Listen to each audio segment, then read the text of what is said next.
الرحمن الرحيم، والصلاة والسلام على سيدنا محمد عليه أفضل الصلاة والسلام. جمعة مباركة علينا وعليكم إن شاء الله. ازيكم أحبائي في الله؟ النهاردة قلت أعمل محشي. هعمل محشي عبارة عن إيه؟ هحشي بالفراخ إن شاء الله. عبارة عن بتنجان وفلفل وكوسة وورق كرنب وورق عنب. عملت البصلة يا دوبك حطيت شوية زيت كده على النار وقلبت البصلة فيها وحطيت ملح وفلفل وكمون وتوم وقلبتها بقت بالشكل ده.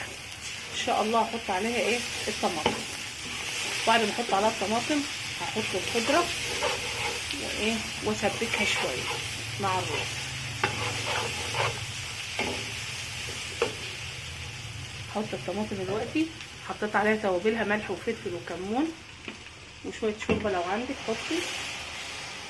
وانا عملت في الفراخ شوحتها وبصل وملح وفلفل وكمون واديتها تشويحه وسلقه بسيطه لان احطها جوه المحشي.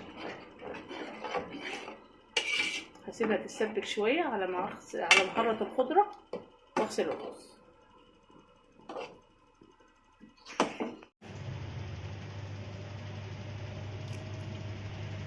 دلوقتي انا هحط الرز، الطماطم اتسبكت هحط الرز.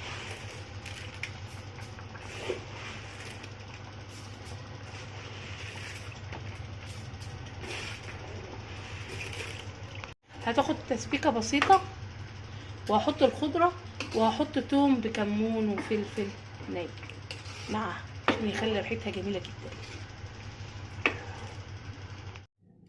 انا عملت الخلطه زي ما انا قلت لكم، وعصقت حته لحمه على حته فص فراخ، يعني مشيت نفسي، وهحشبها البتنجان والفلفل والكوسه اهو وانا بحشي اهو. بسم الله.